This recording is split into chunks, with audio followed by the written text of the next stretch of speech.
et sœurs, dans la foi au Christ le Messie, en nous rassemblant virtuellement aujourd'hui devant notre TV ou notre ordinateur, nous avons répondu à l'invitation du Seigneur.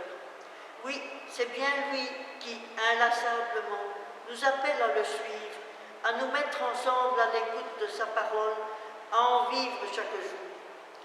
Faisons halte auprès de lui, demandons-lui de savoir discerner sa voix au milieu des multiples sollicitudes de nos vies et de nos préoccupations actuelles.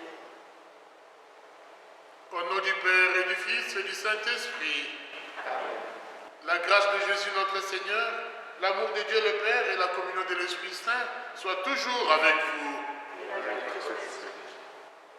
Voilà, chers frères et sœurs, nous sommes venus dans cette église avec au fond de notre cœur le désir de voir où le Christ demeure. Demandons cette grâce de demeurer auprès de lui pour mieux le connaître afin de le révéler à nos frères et sœurs. Et au début de cette Eucharistie, tournons-nous vers ce Dieu qui nous aime, qui nous envoie son Fils et qui veut cheminer avec nous en reconnaissant notre petitesse. Seigneur Jésus, envoyé par le Père pour guérir et sauver les hommes, prends pitié de nous.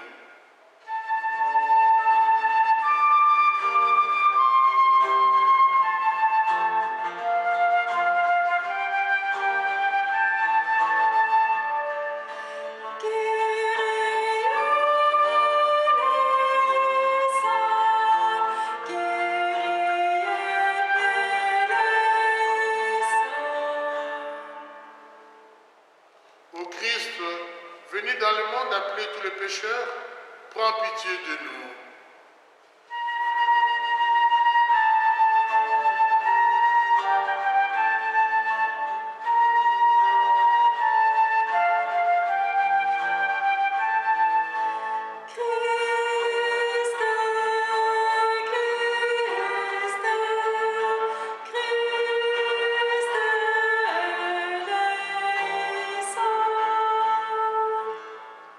Seigneur, élevé dans la gloire du Père, où tu intercèdes pour nous, prends pitié de nous.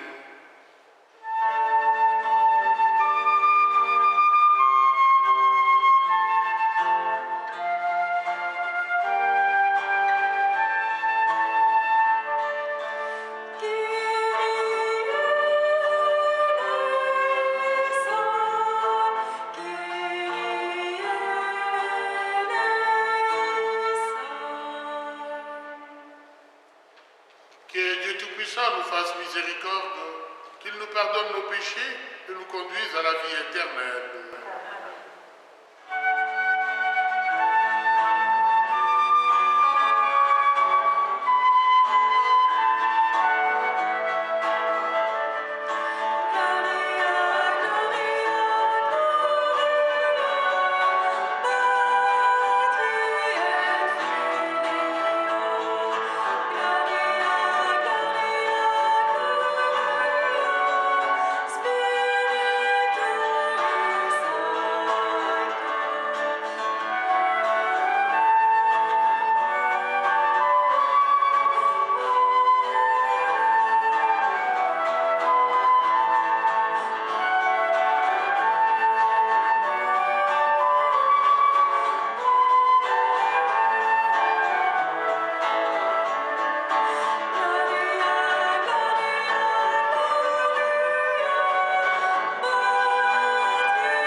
Prions le Seigneur.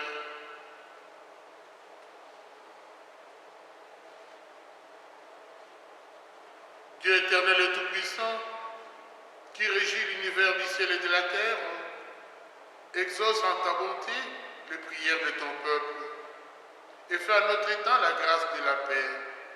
Par Jésus-Christ, ton Fils, notre Seigneur et notre Dieu, qui vit et règne avec toi et le Saint-Esprit, Dieu pour les siècles des siècles. Amen. Parle, ton serviteur écoute. Par ces mots, Samuel offre le modèle d'une totale disponibilité à Dieu. Dieu cherche des cœurs qui l'écoutent, des cœurs qui le cherchent. Écoutons la première lecture. Parle, Seigneur, ton serviteur écoute. Lecture du premier livre de Samuel. En ces jours-là, le jeune Samuel était couché dans le temple du Seigneur à Silo, où se trouvait l'arche de Dieu. Le Seigneur appela Samuel qui répondit, « Me voici. » Il courut vers le prêtre Élie et lui dit, « Tu m'as appelé, me voici. » Élie répondit, « Je n'ai pas appelé. Retourne te coucher. » L'enfant alla se coucher de nouveau. Le Seigneur appela Samuel. Et Samuel se leva. Il alla auprès d'Élie et dit, « Tu m'as appelé?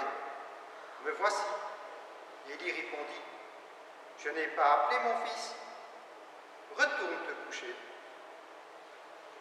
Samuel ne connaissait pas encore le Seigneur, et la parole du Seigneur ne lui avait pas encore été révélée. De nouveau, le Seigneur appela Samuel. Celui-ci se leva. Il alla auprès d'Élie et lui dit, « Tu m'as appelé? Me voici. » Alors Élie comprit que c'était le Seigneur qui appelait l'enfant et lui dit, « Va te recoucher. Et s'il t'appelle, tu diras, « Parle, Seigneur, ton serviteur écoute. » Samuel alla se recoucher à sa place habituelle. Le Seigneur vint, il se tenait là, et il appela comme les autres fois, « Samuel, Samuel. » Et Samuel répondit, « Parle, ton serviteur écoute. » Parole du Seigneur.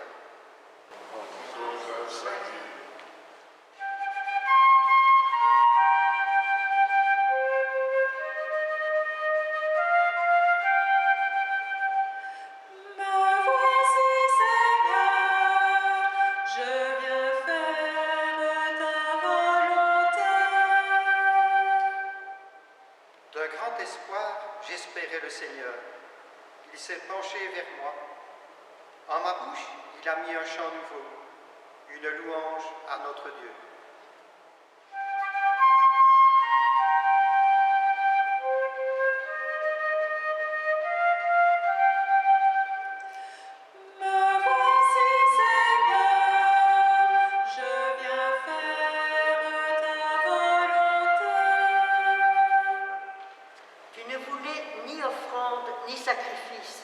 Tu as ouvert mes oreilles.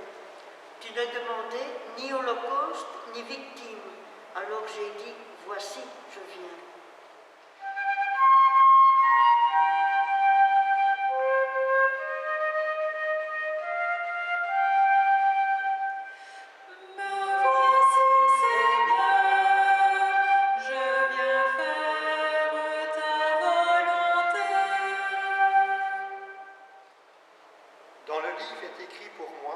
Ce que tu veux que je fasse, mon Dieu, voilà ce que j'aime. Ta loi me tient aux entrailles.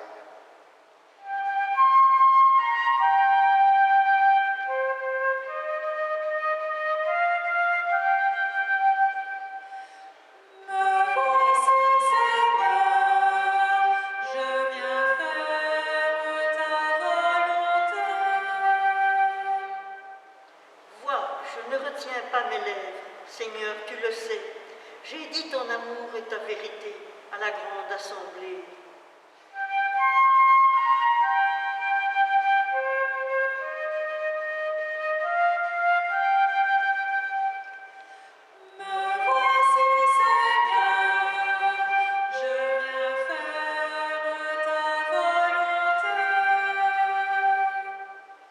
À l'adresse des chrétiens de Corinthe, ville réputée pour le relâchement de ses mœurs, l'apôtre Paul entreprend une célébration de la grandeur du corps. Plongé dans les eaux du baptême, il est devenu membre du Christ et le temple de l'Esprit Saint. Deuxième lecture. Lecture de la première lettre de saint Paul apôtre aux Corinthiens. Frères, le corps n'est pas pour la débauche, il est pour le Seigneur, et le Seigneur est pour le corps. Et Dieu, par sa puissance, a ressuscité le Seigneur, et nous ressuscitera nous aussi. Ne le savez-vous pas? Vos corps sont les membres du Christ. Celui qui s'unit au Seigneur ne fait avec lui qu'un seul esprit. Fuyez la débauche. Tous les péchés que l'homme peut commettre sont extérieurs à son corps. Mais l'homme qui se livre à la débauche comme un péché contre son propre corps, commet un péché contre son propre corps. Ne le savez-vous pas? Votre corps est un sanctuaire de l'Esprit Saint, lui qui est en vous et que vous avez reçu de Dieu. Vous ne vous appartenez plus à vous-même, car vous avez été achetés à grand prix. Rendez donc gloire à Dieu dans votre corps. Parole du Seigneur. Rendons grâce à Dieu.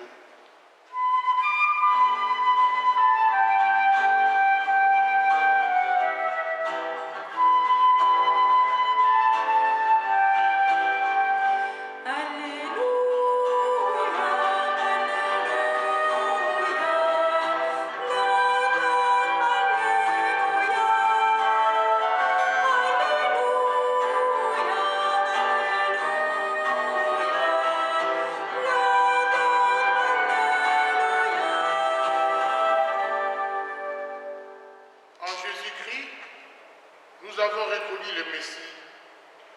Par lui sont venues la grâce et la vérité.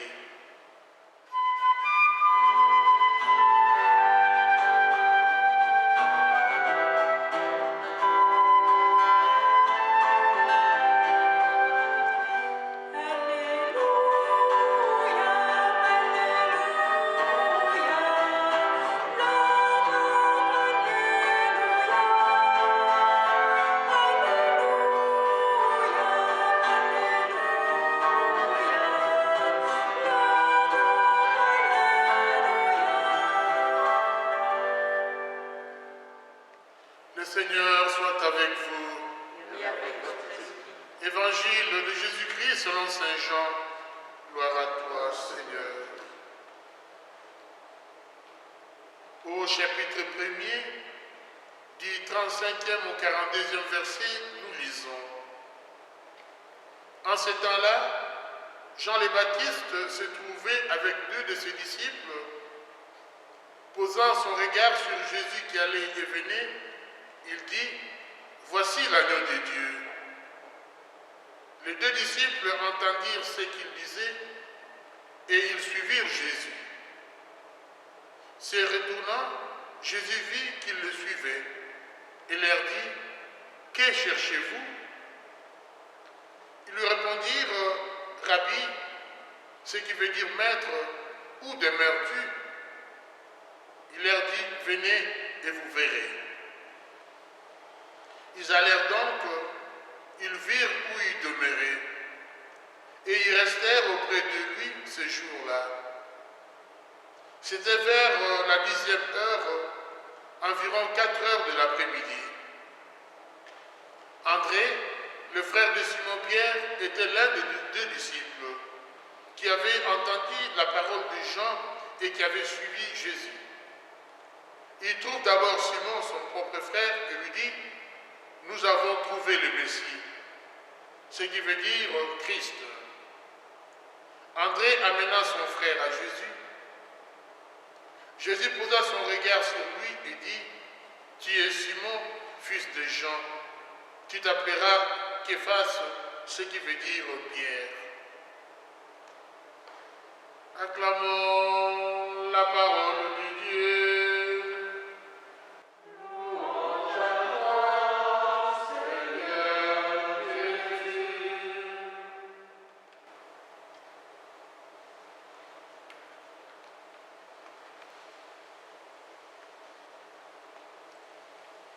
Chers frères et sœurs, depuis le lundi dernier, nous sommes entrés dans la période du temps ordinaire.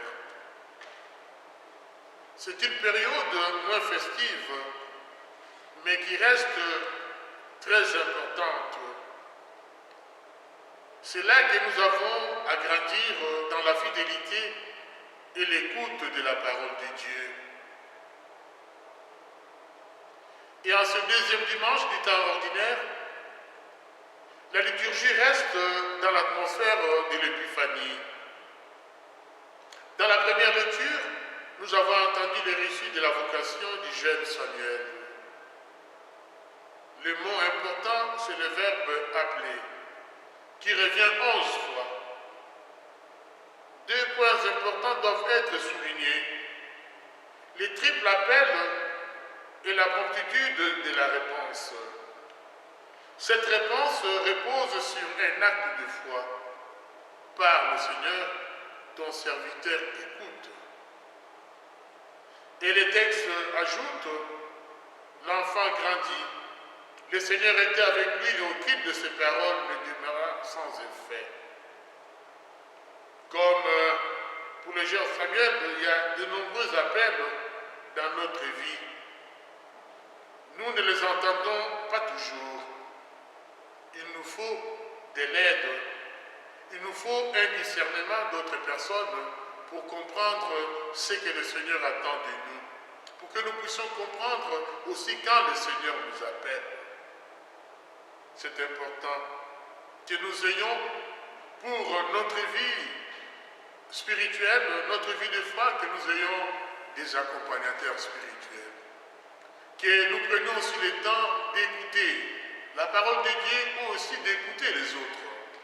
D'écouter le discernement de l'Église qui nous permet de comprendre la volonté du Seigneur. L'Évangile nous rapporte la vocation des premiers disciples. Ces hommes avaient commencé par suivre Jean-Baptiste. Sur la parole de leur maître, qui désigne Jésus comme l'agneau de Dieu, ils s'empressèrent de le suivre. Jésus s'en rend compte et il leur pose la question. Que cherchez-vous? C'est une manière de les inviter à creuser leurs désirs. Cette quête de l'absolu qu'ils n'ont pas assouvie chez Jean, ils doivent l'approfondir. Rappelez-vous, nous avons défini la fête de l'Épiphanie comme la fête de l'homme en marche, la fête de l'homme en quête de Dieu, la fête de l'homme qui a trouvé Dieu parce qu'il l'a cherché. Nous devons approfondir notre désir du Seigneur, comme je le disais bien sûr, avec le concours des autres, le concours de nos frères et sœurs, pour que nous puissions comprendre ce que Dieu attend de nous. La même question nous est posée encore aujourd'hui. Que cherchez-vous? C'est vrai que bien souvent, nous ne cherchons pas du bon côté. Beaucoup s'engagent sur le chemin de perdition. Mais le Seigneur est toujours là pour nous dire, venez et vous verrez. Ce que vous verrez dépasse tout ce que vous pouvez imaginer. Comme les premiers disciples, nous sommes invités à écouter cet appel de Jésus et à demeurer avec lui, à demeurer auprès de lui. En l'écoutant, nous découvrirons que ces paroles sont celles de la vie éternelle. Demeurer auprès du Seigneur. Nous n'avons pas toujours le temps de rester un peu avec lui. En ces temps de confinement, même les églises sont fermées, mais les portes sont ouvertes. Il n'y a pas de messe de dimanche, mais nous avons la possibilité d'aller et de rester auprès du Seigneur. Notre chapelle est ouverte. Si nous venons, nous restons là auprès de lui pour l'écouter. L'écoute est fondamentale pour notre vie de foi. La foi grandit grâce à l'écoute de la parole de Dieu. La foi grandit grâce à l'écoute du Seigneur. Nous devons apprendre à rester auprès de lui. C'est l'expérience qu'ont fait ces premiers disciples. L'Évangile insiste sur l'importance de la rencontre avec le Christ. La rencontre. On doit aussi faire la différence entre rencontrer quelqu'un et croiser quelqu'un. On peut rencontrer quelqu'un, on peut croiser quelqu'un qui passe son chemin. On se salit un point et tout. Mais la rencontre, c'est fondamental et ça exige le temps, ça exige la présence, ça exige aussi l'amour de la personne que nous avons rencontrée pour rester à côté de lui, pour rester auprès de lui. Demandons cette grâce-là au Seigneur, que nous apprenions à faire des moments, des rencontres avec lui, que ça devienne des moments fondamentaux de notre vie. Mais pour que cette rencontre soit rendue possible, comme pour Samuel, pour Pierre, il a fallu des interlocuteurs. Il a fallu des intermédiaires. C'est d'abord Jean-Baptiste qui désigne Jésus. Puis c'est André qui lui amène son frère. Et Philippe aussi, qui personnellement est appelé par Jésus. Les chemins des uns et des autres sont différents, mais tous sont appelés à une même vocation, celle des disciples missionnaires, comme aime dire le pape François. Les disciples missionnaires qui accompagnent les disciples missionnaires. Voilà la mission que nous recevons du Seigneur en ce deuxième dimanche du temps ordinaire, où nous commençons ces temps de l'Église, où nous sommes appelés à devenir nous-mêmes des missionnaires de nos frères et sœurs. La bonne nouvelle de l'Évangile doit être annoncée à tous, enfants, jeunes et adultes. Il ne s'agit pas de convertir, ni de convaincre, mais de témoigner et de favoriser la rencontre personnelle avec le Christ. Relayé par les uns et par les autres, l'appel du Seigneur se fait entendre de génération en génération. C'est par nos réponses personnelles et collectives que s'édifie le corps du Christ, sanctuaire de l'Esprit Saint. Comme André, nous pouvons dire, nous avons trouvé celui que nous cherchons, et nous pourrons aussi ainsi conduire nos frères et sœurs auprès de Jésus. Que l'Esprit du Seigneur nous accompagne pendant ces temps durs, ces temps difficiles de confinement, mais que nous ne désespérons pas en tenant toujours sur celui qui nous appelle, celui qui a posé sa main sur lui, et en vivant dans l'espérance.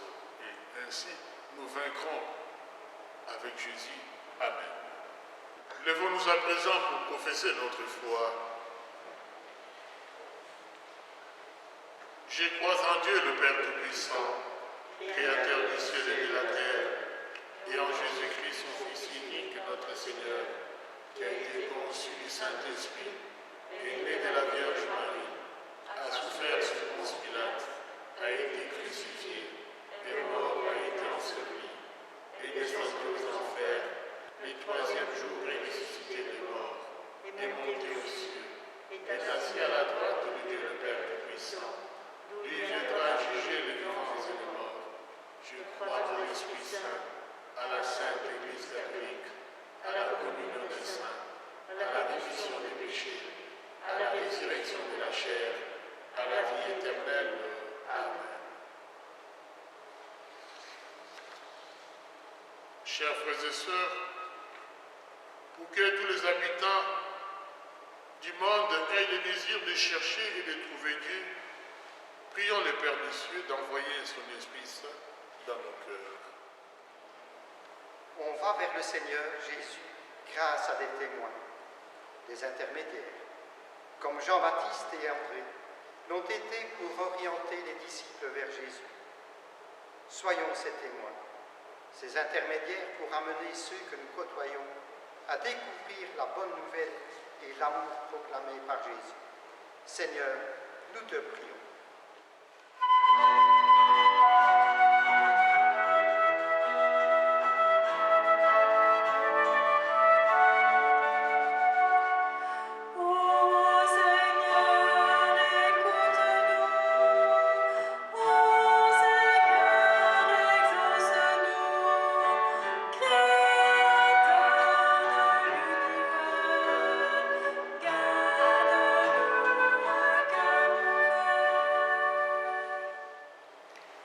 Nous soyons à l'écoute pour entendre l'appel de Dieu et que des jeunes et des moins jeunes décident de consacrer leur vie à l'annonce de l'Évangile et de l'amour de Dieu. Seigneur, nous te prions.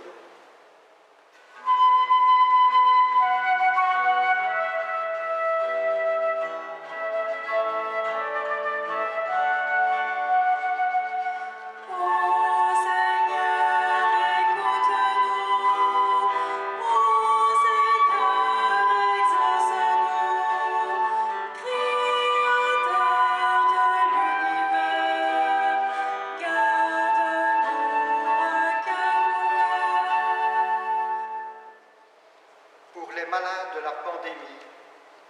pour ceux qui sont mal dans leur corps, mal dans leur tête, mal dans leurs relations avec les autres. Que par la lumière de l'amour du Christ, ils trouvent le courage de se battre et trouvent le soutien dont ils ont besoin pour surmonter leur mal-être et leur maladie. Seigneur, nous te prions.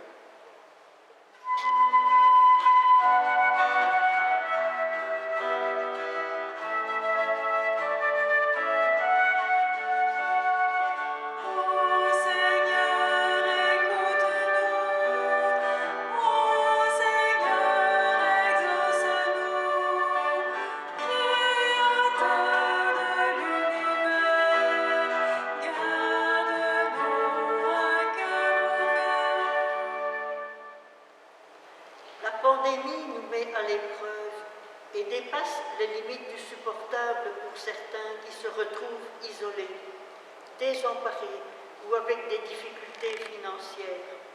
Aide-nous à ouvrir les yeux et faire preuve de solidarité en prenant des nouvelles, en encourageant ceux qui n'en peuvent plus, en aidant matériellement les organismes de solidarité aux plus démunis. Seigneur, nous te prions.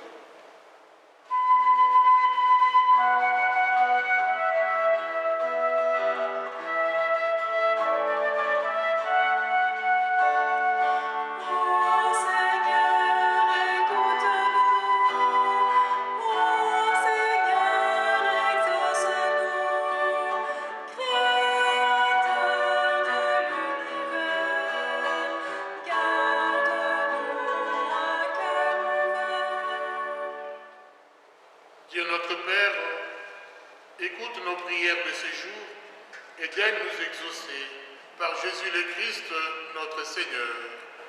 Amen.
Prions ensemble au moment d'offrir le sacrifice de toute l'Église. Gloire de Dieu, le Saint du monde. Prions le Seigneur. Seigneur, accorde-nous la grâce de vraiment participer à cette Eucharistie. Car chaque fois qu'est célébré ce sacrifice en mémorial, c'est l'œuvre de notre rédemption qui s'accomplit. Par Jésus le Christ, notre Seigneur. Amen. Le Seigneur soit avec vous. Élevons notre cœur.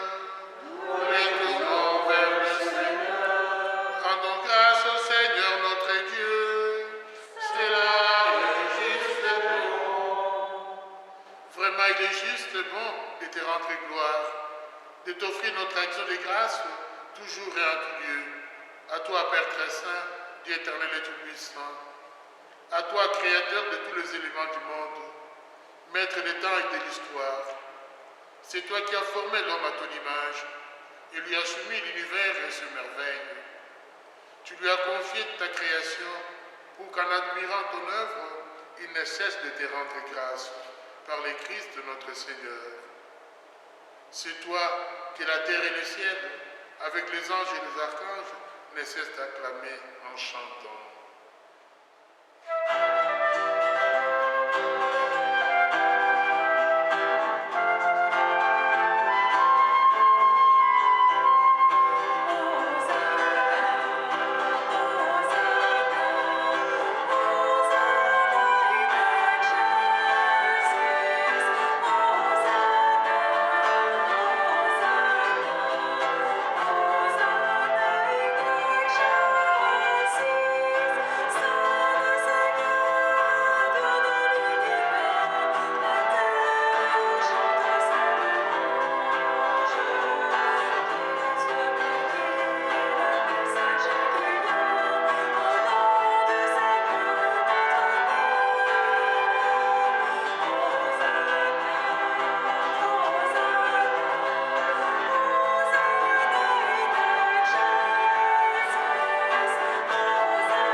création proclame ta louange, car c'est toi qui donnes la vie.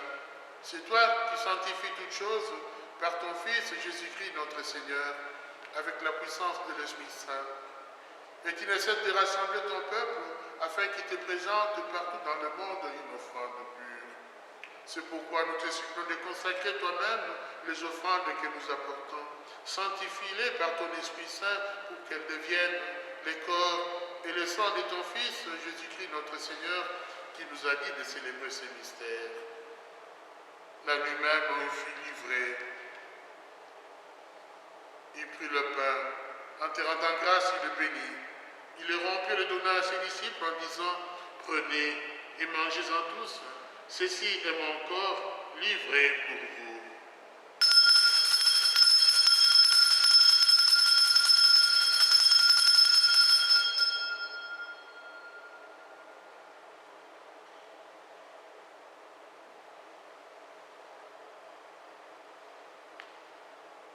De même, à la fin du repas, il prit la coupe. En te rendant grâce, il la bénit et la donna à ses disciples en disant, prenez et buvez-en tous, car ceci est la coupe de mon sang, le sang de l'alliance nouvelle et éternelle, qui sera versé pour vous et pour la multitude en rémission des péchés. Vous ferez cela en mémoire de moi.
Faisant mémoire de ton Fils, de sa passion qui nous sauve, de sa glorieuse résurrection et de son ascension dans les ciels, alors que nous attendons son dernier avènement, nous présentons cette offrande vivante et sainte pour te rendre grâce.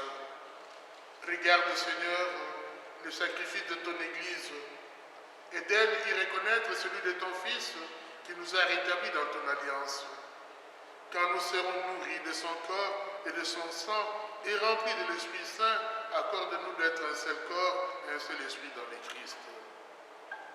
Que l'Esprit Saint fasse de nous une éternelle offrande à ta gloire, pour que nous obtenions un jour le bien du monde à venir, auprès de la Vierge Marie, la bienheureuse Mère de Dieu, de Saint Joseph son époux, des apôtres, des martyrs et de tous les saints qui ne cessent d'intercéder pour nous. Et maintenant, nous te supplions, Seigneur, par le sacrifice qui nous réconcilie avec toi, étends au monde entier le salut et la paix. Affermis la foi et la charité de ton Église au long de son chemin sur la terre. Veille sur ton serviteur, le pape François, notre évêque Pierre, l'ensemble des évêques, les prêtres, les diacres et tout le peuple des rachetés. Écoute les prières de ta famille assemblée devant toi et ramène à toi, Père très aimant, tous tes enfants dispersés. Pour nos frères et sœurs défunts, pour les hommes et les femmes qui ont quitté ce monde et dont tu connais la droiture, nous te prions. Reçois-les dans ton royaume, où nous espérons être comblés de ta gloire, tous ensemble pour l'éternité, par le Christ notre Seigneur, par qui tu donnes au monde toute grâce et tout bien.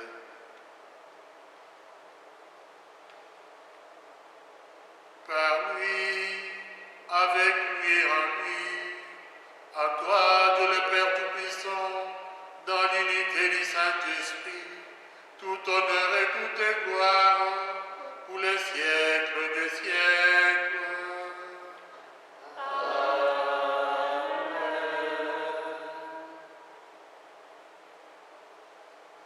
Unis dans le même esprit, disons avec confiance la prière que le Sauveur nous a enseignée.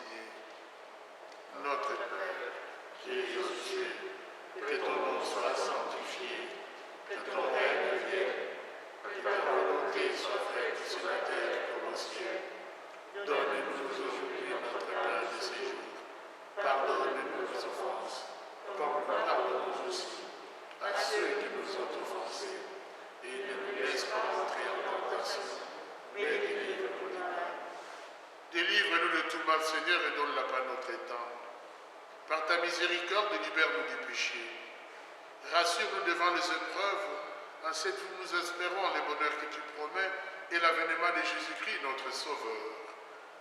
Car c'est à toi qu'appartiennent les règnes, la puissance et la gloire, pour les siècles des siècles. Amen. Seigneur Jésus-Christ, qui a dit à tes apôtres, je vous laisse la paix, je vous donne ma paix. Ne regarde pas nos péchés, mais la foi de ton Église. Pour que ta volonté s'accomplisse, donne-lui toujours cette paix et conduis-la vers l'unité parfaite. Toi qui règnes pour les siècles des siècles. Amen. Que la paix du Seigneur soit toujours avec vous.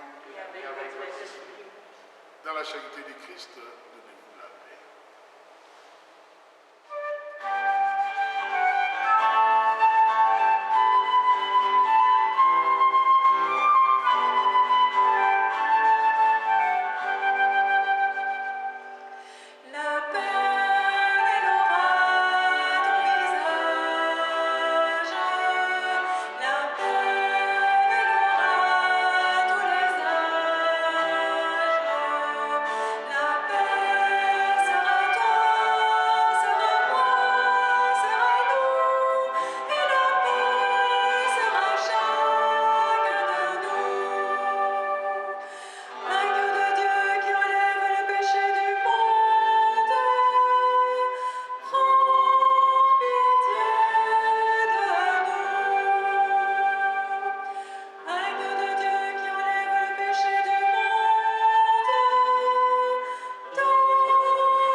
Seigneur.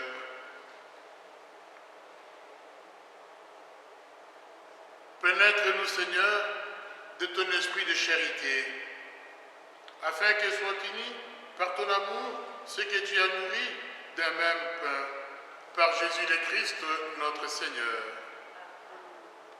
Le Seigneur soit avec vous.